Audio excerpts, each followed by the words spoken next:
ਦਿੱਲੀ ਵਿਧਾਨ ਸਭਾ 'ਚ ਆਪ ਵਿਧਾਇਕ ਦੇ ਵੱਲੋਂ ਦਾਅਵਾ ਕੀਤਾ ਗਿਆ ਹੈ ਕਿ ਮੈਨੂੰ ਇੱਕ ਵਿਆਹ ਸਮਾਗਮ 'ਚ 4 ਤੋਂ 5 ਲੋਕ ਇੱਕ ਸਾਈਡ ਤੇ ਲੈ ਗਏ। ਐਮਐਲਏ ਰਿਤੂਰਾਜ ਚਾਹ ਮੈਨੂੰ ਪਾਰਟੀ ਬਦਲਣ ਲਈ ਕਹਿ ਰਹੇ ਨੇ। ਇਸ ਦੇ ਵਿਚਾਲੇ 10 ਵਿਧਾਇਕ ਲਿਆਉਣ ਤੇ 25-25 ਕਰੋੜ ਦੀ ਆਫਰ ਦਿੱਤੀ ਗਈ ਹੈ। ਨਵੀਂ ਸਰਕਾਰ 'ਚ ਮੰਤਰੀ ਬਣਾਉਣ ਦਾ ਵੀ ਲਾਲਚ ਦਿੱਤਾ ਗਿਆ ਹੈ। ਰਿਤੂਰਾਜ ਦਾ ਕਹਿਣਾ ਹੈ ਕਿ ਰਾਸ਼ਟਰਪਤੀ ਰਾਜ ਲਾਉਣ ਦੀ ਧਮਕੀ ਦਿੱਤੀ ਗਈ ਹੈ। ਸਾਡਾ ਨਹੀਂ, ਇਹ ਖੁਦ ਕੇਜਰੀਵਾਲ ਦਾ ਪਲਾਨ ਹੈ। ਬੀਜੇਪੀ ਨੇ ਪਲਟਵਾਰ ਕੀਤਾ ਹੈ। ਆਮ ਆਦਮੀ ਪਾਰਟੀ ਦੇ ਵੱਲੋਂ ਵੱਡਾ ਦਾਅਵਾ ਕੀਤਾ ਗਿਆ ਕਿ ਦਿੱਲੀ 'ਚ प्रेसिडेंट रूल लाने की तैयारी है। बीजेपी की केंद्र सरकार दिल्ली च ऑपरेशन लोटस चलाया जा रहा है। इसी तरह के इल्जाम जो है पंजाब के विधायकों के वालों भी लगाए गए थे, जो कि पंजाब के विधायक गोल्डी कंबोज की जो अगवाई च 2 होर एमएलए उत्थे मौजूद थे। इल्जाम लगाए गए थे कि बीजेपी के वालों ऑफर दी जा रही है, Y+ सिक्योरिटी का लालच दिता जा रहा है, पैसों का लालच दिता जा रहा है, लोक सभा टिकट का भी लालच दिता जा रहा है कि बीजेपी च शामिल हो जाओ। बाहर के नंबरों तो फोन कॉल भी आ रहे थे। इहो जिहा दावा हुण दिल्ली के विधायक भी करते हुए नजर आ रहे हैं। इस विचाले बीजेपी के वालों पलटवार किया है। बीजेपी ने कहा कि साडा नहीं, एक खुद केजरीवाल का प्लान।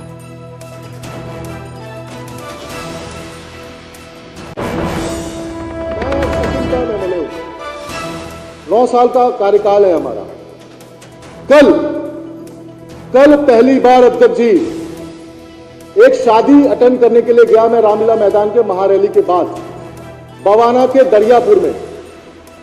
वहां पर पिछले 3-4 दिनों से लोग कोशिश तो कर रहे थे फोन के माध्यम से, मैं आपको अभी नंबर भी दूंगा। कई लोग कहते हैं ना सबूत दो सबूत दो सबूत दो।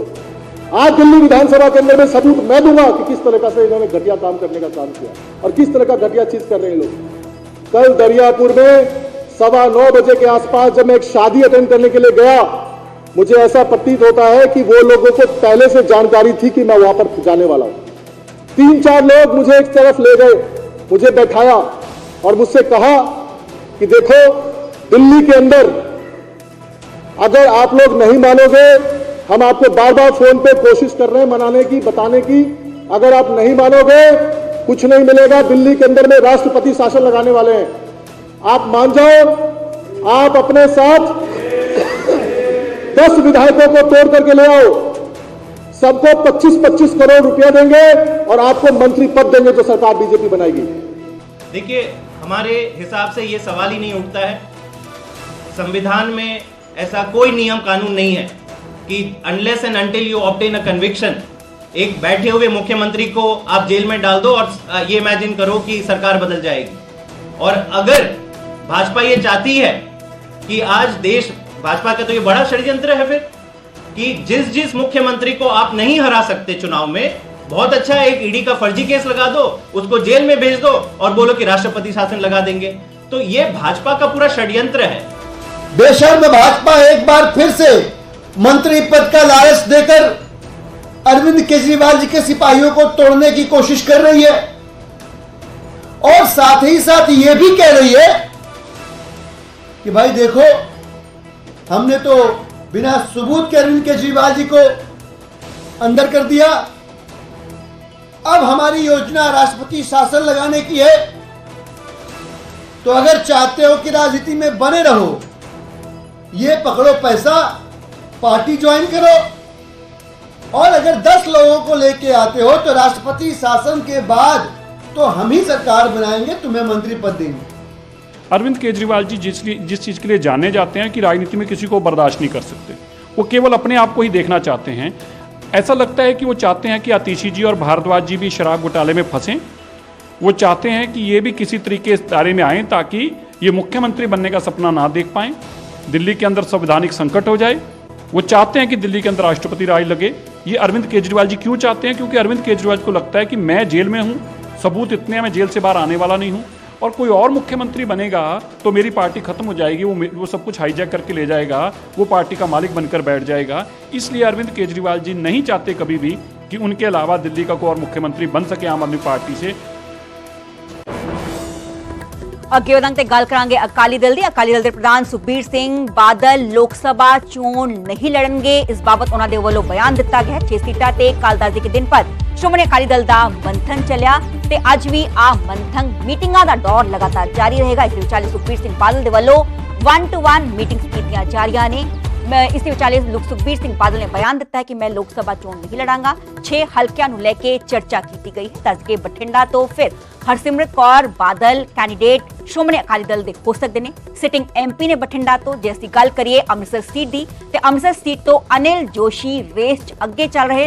ਸੁਰਸਤ ਵੱਲ ਤੋਂ ਵੱਡੀ ਖਬਰ ਤਾਂ ਸਾਂਝੀ ਕਰ ਰਹੇ। ਜਲੰਧਰ ਤੋਂ ਪਵਨ ਕੁਮਾਰ ਟੀਨੂ ਟਿਕਟ ਦੇ जो ने दावेदार ने मजबूत। संगरूर तो जैसी गल की संगरूर तो मैदान ढींडसा परिवार उतर सकता है। श्री आनंदपुर साहब तो चंदू माजरा फिर अपनी किस्मत आजमा सकते हैं।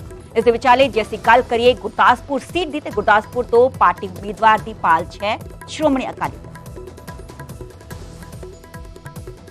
मेरा अज जी मीटिंग हुई है, देखो साडी पार्टी च असी हर अपने मेन वर्कर पुछते होने थोड़ी की राय है, थोड़े पार्लीमेंट किहड़ा कैंडिडेट होना चाहिए।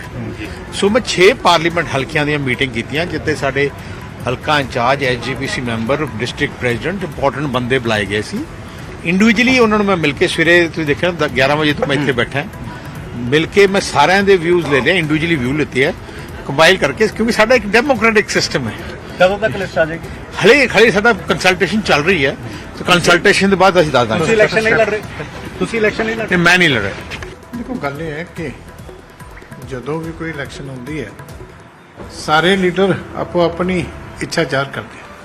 इस करके सारे ने आपो अपनी इच्छा जाहिर की है। हुण पार्टी की प्रक्रिया प्रधान साहब ने शुरू की है। अज 6 पार्लीमेंट कॉन्स्टिट्यूएंसी दी मीटिंगां हुई, उहदे सारे हल्का इंचार्ज जिला जथेदार SGPC मैंबर और जिहड़ा कोई सीनियर लीडर हुंदा उस हल्के का वो इंडिविजुअली आके आपको अपनी राय जिहड़ा अपने हल्के के संबंध दिंदा भी साडे हल्के दे विच किहड़ा बैटर उम्मीदवार हो सकता है। आपो अपनी सारिਆਂ ਦੀ राय। ਤੁਸੀਂ ਅਨੰਦਪੁਰ ਸਾਹਿਬ ਤੋਂ ਕਿਹਾ कि पार्टी ਤੁਹਾਨੂੰ एक बार मौका देवे?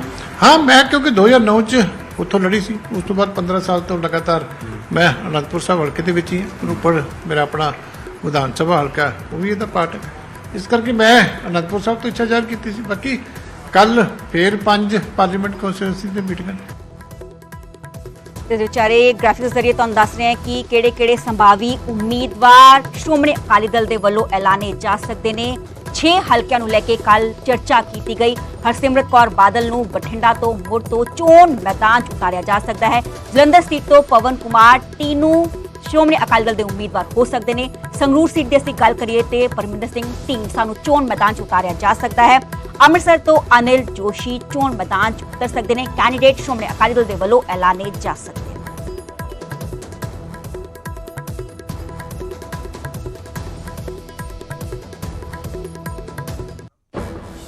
Voter verified paper audit trail ਨੂੰ ਲੈ ਕੇ ਸੁਪਰੀਮ ਕੋਰਟ ਦੇ ਵੱਲੋਂ ਇੱਕ ਪਟੀਸ਼ਨ ਦਾਖਲ ਕੀਤੀ ਗਈ। ਦੱਸ ਕੇ ਪਟੀਸ਼ਨ 'ਚ ਸਾਰੀਆਂ ਹੀ voter verified paper audit trail ਪਰਚੀਆਂ ਦੀ ਗਿਣਤੀ ਦੀ ਮੰਗ ਕੀਤੀ ਗਈ। ਜ਼ਿਕਰਯੋਗ ਹੈ ਕਿ ਸੁਪਰੀਮ ਕੋਰਟ ਨੇ ਚੋਣ ਕਮਿਸ਼ਨ ਤੇ ਕੇਂਦਰ ਸਰਕਾਰ ਨੂੰ ਇਸ ਬਾਬਤ ਨੋਟਿਸ ਜਾਰੀ ਕੀਤਾ ਹੈ। ਮਾਮਲੇ ਤੇ 17 ਮਈ ਨੂੰ ਅਗਲੀ ਸੁਣਵਾਈ ਹੋਏਗੀ। ਜੈਸੀ ਗੱਲ ਕਰੀ ਤੇ ਪਟੀਸ਼ਨ 'ਚ ਵੋਟਰ ਨੂੰ voter verified paper audit trail तो निकली पर्ची बैलेट बॉक्स पाउण की मांग की गई है। इस नाल ही ताकि एक पक्का हो सके कि वोटर की वोट रिकॉर्ड के रूप च गिनी गई है। पटीशन च यह भी कहा गया है कि सरकार ने 24 lakh voter verified paper audit trail मशीना की खरीद से तकरीबन 5000 करोड़ रुपए खर्च किए सन, पर इस समय देश सिर्फ 20,000 voter verified paper audit trail मशीना ही स्थापित है। इस पूरे मामले लेके आज जो है पटीशन दाखिल की गई है। सुप्रीम कोर्ट ने चोण कमीशन ते केंद्र सरकार को इस बाबत नोटिस भी जारी किया है।